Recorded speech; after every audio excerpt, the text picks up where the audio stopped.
Welcome back from break. नाज़रीन, इस वक्त हम बात कर रहे हैं आज़ाद जम्मू कश्मीर के इंतखाबात के हवाले से। सियासी जमातों के लिए काफ़ी अना का मसला बन गया, कौमी सियासत पर भी असरअंदाज हुए और इसके बाद अब जम्मू की सीट पर जो इलेक्शन होने जा रहा है काफ़ी बड़ा हल्का है। ताहिर खोखर साहब यहाँ पर मौजूद हैं, MQM के कैंडिडेट हैं। उसके साथ साथ डॉक्टर एहसन साहब भी यहाँ पर मौजूद है, जनरल सेक्रेटरी हैं जी पीपल्स पार्टी आज़ाद कश्मीर पंजाब के। और इसके साथ हमें ज्वाइन किया है मिर्ज़ा अब्दुल रशीद जर्राल साहब ने, जो कि मुस्लिम लीग नून के ये जम्मू LA30 जम्मू 1 की जो सीट है वहाँ से कैंडिडेट हैं। बात हो रही थी जनाब बहुत बड़े हल्के के हवाले से, आपस में इख्तलाफात के हवाले से, आपस में एक बहुत बड़ा एक जो पीक पे चली गई, एक कंपेन चली गई, इत्तेहाद टूट गए, बड़ा कुछ हुआ। मिर्ज़ा साहब, अब परसों इंतखाबात होने जा रहे हैं। मुस्लिम लीग नून पर बड़े इल्ज़ाम लगाए जाते रहे, कहा जाता रहा जी बड़े हंगामे किए उनके कारकुनों ने, मुख्तलिफ कौमी अखबार में भी ये चीज़ें आई। और उसके बाद इलेक्शन जो थे, पीपल्स पार्टी ने भी कहा, MQM ने भी कहा, दूसरों ने भी कहा, मुलतवी कर दिए गए। 26 जून वाले की बात कर रहा हूँ। जी जी, परसों कैसे होने जा रहे हैं? परसों मेरा ख्याल है बड़े पुरअमन इंतखाबात होंगे। वो पीछे वाली बात जो लड़ाई झगड़े थे वो नहीं होंगे। वो लड़ाई झगड़ा शायद कैसे हो गया इसका तो पता नहीं, लेकिन पुरअमन ही वो प्रोग्राम जा रहा था। अच्छा, हाँ जी, वो वैसे ही मुलतवी कर दी गलत तौर पे? गलत तो नहीं है, लेकिन एक जगह थोड़ी सी जरूर हुई है। अच्छा, तो उसको बुनियाद बना जगह पे उस दिन आपने देखा मीडिया वाले आप लोग साथ थे उस दिन। मैं समझता हूँ मीडिया का इसमें बड़ा रोल था उस दिन। वो जो इलेक्शन पोस्टपोन हुए जी, मैं समझता हूँ अगर वो मीडिया ना होता तो शायद ये कुछ ना होता। वहाँ पे सारे पोलिंग स्टेशन पे जो कुछ किया जा रहा था, धांधली वगैरह जिस तरह से भी हो रही थी, वो आपके सामने था। और फिर उसके बाद यहाँ तक हुआ कि जो इलेक्शन कमिश्नर थे उनको अंदर नहीं जाने दिया गया। तो वो तो उन्होंने खुद जाके देखा, फिर उन्होंने कहा जब मैं नहीं जा सकता हूँ अंदर तो एक आम वोटर कैसे जाएगा अंदर, तो इट्स नॉट पॉसिबल। लेकिन वो कह रहे हैं जी, आप मुतमईन हैं परसों जो इलेक्शन होंगे उससे? मैं मीडिया से रिक्वेस्ट करता हूँ कि वो परसों भरपूर तरीके से इन इंतखाबात को देखें। अच्छा, कि किस तरह पंजाब गवर्नमेंट इन्वॉल्व होकर इसको, मतलब धांधली परसों मैं समझता हूँ आज भी धांधली हो रही है। कराची में भी हो, कहते हैं कराची में भी मीडिया जो है देखिए आज भी धांधली किस शक्ल में हो रही है। आज मैं अभी 4 दिन का टूर लगा के आया हूँ, खुशाब, सरगोदा, जंग, चनियोट, फैसलाबाद, जहाँ भी गया हूँ वहाँ पता चला है जनाब DCO, MPA, MNAs नून के कश्मीरियों को बुला बुला कर जो सर्कल हाउस में, यानी एक तो है ना वोट मांगने जाना वोटर के पास, बजाय उसके पास जाने के वो सारे MNAs MPA सर्कल हाउस में बुला के वहाँ दाया दे रहे हैं जनाब के टिकट उम्मीदवार जो अब्दुल रशीद जलाल साहब को वोट देना है, नून का उम्मीदवार खड़ा उसको वोट जो जहाँ भी खड़ा था। अच्छा, मैं अगर मुझे इजाज़त दें तो मैं बात करूँ कि जैसे इन्होंने जो देखा इन्होंने वो बताया, लेकिन मैंने जो देखा है वो मैं बताऊंगा कि पैसे बांटे जा रहे हैं। पैसे बांटे जा रहे हैं किसकी तरफ से? वो मैं तो नहीं कहूँगा, लेकिन बांटे जा रहे हैं। ये तो हल्के में जाके पता चलता है कि लोगों को ख़रीदा जा रहा है।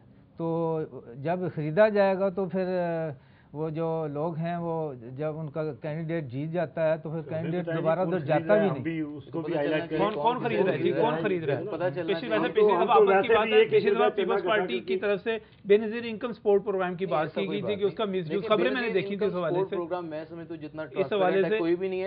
हमने तो देखे जब हमने किया था तो यहाँ तक के आप देखें ना, हमने अपने MNA 5.5 करोड़ रुपया 4 हफ्तों में ऐसा नहीं, खबरें छपी थी, सबूत मौजूद है। ये तो BIS जब हुआ था तब भी हमारी पार्टी के लोगों ने कहा था कि आप पार्टी को ऑब्लाइज करें, लेकिन इसके बावजूद सदर जरदारी साहब ने ऐसा नहीं किया। हमने तो नून लीग के MNAs को, इनके MNAs को सब में मुसावी तकसीम किया। वो ये तो मैं समझता हूँ पीपल्स पार्टी के लिए बहुत बड़े क्रेडिट की बात है। ये अभी 2 मई से लेकर 25 जून तक मैं साबित कोई भी ऐसी बात नहीं आप साबित करें। अच्छा, एक बात है, एक बड़ी दिलचस्प बात है, सारे कहते हैं जी पीपल्स पार्टी वहाँ से जीत रही है। मियां मंजूर भट्टू साहब बड़ी खूबसूरत सी दलील देते हैं। वो कहते हैं जनाब पंजाब में मुस्लिम लीग नून की हुकूमत है, आज़ाद कश्मीर में किसकी हुकूमत है? मुस्लिम कॉन्फ्रेंस की हुकूमत है, सरदार अतीक की हुकूमत है। पीपल्स पार्टी बेचारी मासूम कहाँ से आगे बीच में धांधली करने वाली? जनाब मुस्लिम कॉन्फ्रेंस को गले से लगाकर उनको हराया गया और ख़ुद जनाब पीपल्स पार्टी ने वहाँ पर जो प्रोग्राम दिए हैं, जो किए आपके सामने, आप रिकॉर्ड उठाकर देखें कि मुस्लिम लीग नून जो है वो दूसरे नंबर पर आ रही है। अच्छा। और सारा दिन तो पुरअमन पोलिंग होते रही। शाम के जो 2 घंटे थे, नून आप देखें वहाँ पे शाम के जो 2 घंटे हैं ना जनाब, उन्होंने काया पलट के रख दी।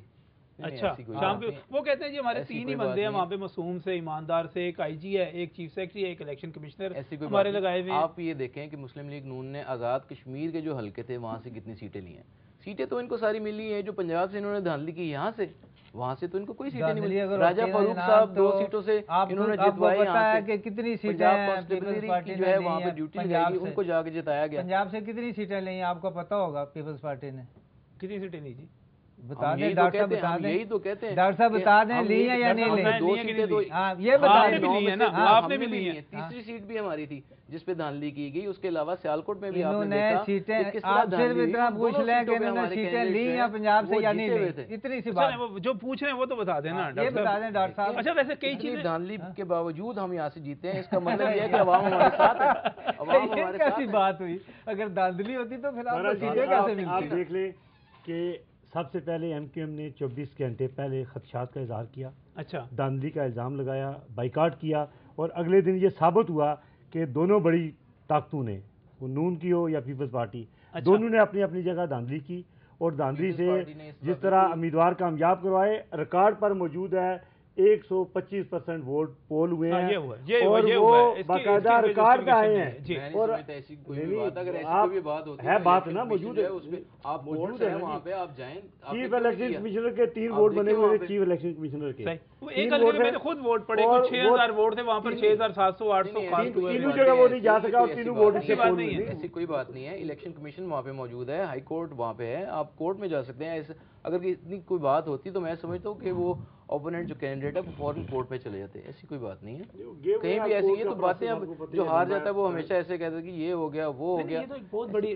बात है ना कि 6000 वोट टोटल वोट और 6700 800 ये सिर्फ एलिगेशन है, ये सिर्फ एलिगेशन है। ऐसी कोई बात, ये मान लें, आप मान लेना कहीं गलती होगी है नहीं तो उसको कैसे मान लें? ऐसा हो ही अच्छा वैसे एक बात है, तीनों कैंडिडेट्स यहाँ पे मौजूद हैं इस वक्त, जो आपकी लिस्टें हैं, वोटर्स की लिस्टें हैं, वो आप तीनों उस पर मुतमईन हैं? ठीक है जी, मैं तो मुतमईन नहीं हूँ। आप मुतमईन नहीं है? ऐसे साहब आप क्या समझते हैं? मैं आपको बताऊंगा, मेरे व्याड़ी के 82 वोट्स हैं जिसमें हम सारे ही आते हैं। अच्छा, वो मैं पोलिंग स्कीम के लगा रहा हूँ पीछे कि जनाब मेरे 15 दिन इस पर खर्च हो गए, मुझे वहाँ से इलेक्शन कमीशन से जवाब नहीं आ रहा कि वो उस, अभी मैंने 2 एप्लीकेशन TCS की हैं, तो अभी तक मुझे जवाब नहीं है। मुझे पता चला है कि ये वो वोट जो हैं वो एक्चुअली जो है वादी के हैं, जो जम्मू में डाल दिए, तो जम्मू से वो उनको ट्रांसफर कर दिया गया, यानी वो 82 वोट्स जो हैं वो हमारे हल्के से 0 हो गए। तो ये आप मेरा कहना का मतलब है कि ये कौन करता है इस तरह की हरकत जो है, कहाँ होती हैं? देखिए जी, और क्यों आपके ख्याल में जो वोटर्स की लिस्टें हैं वो ठीक हैं कि नहीं है? जल्दी थी इलेक्शन करवाने की, उन्होंने कहा कोई पता नहीं पाकिस्तान के हालात खराब हो जाएं, आगे हुकूमत बनाने का मौका ना मिले। उन्होंने, हालांकि ये सारी चीज़ें रिकॉर्ड पर हैं कि कितनी गलतियां थी वोटर लिस्टों में, कितनी गलत थी, क्या क्या उनको ठीक करने के लिए कितना टाइम चाहिए था, वो टाइम इलेक्शन कमीशन को नहीं दिया गया, ना वो वसाइल दिए गए, ना उनको पैसे दिए गए बर वक्त। तो ये चीज़ें, ये ऐसी सूरत हाल में जब आपके लिए जो वोटर्स की फहरिस्तें हैं, ताहिर खोखर साहब और ख़ासतौर पर मिर्ज़ा अब्दुल रशीद जलाल साहब, वो भी काबिल कबूल ना हो, आप समझे कि उनमें बड़ी बड़ी धांधलियाँ हैं, एक जो वोट जो हैं 3-3 दफ़ा दर्ज किए गए हैं, ये बात भी सामने, खुद चीफ इलेक्शन कमिश्नर का वोट 3-3 दफ़ा, तो फिर क्या इलेक्शन आपके लिए इसके रिजल्ट जो है काबिल कबूल होंगे? इस पर बात करते हैं जी। मुझे जाना है यहाँ पर ब्रेक पर, ब्रेक के बाद यहीं से बात को आगे बढ़ाते हैं।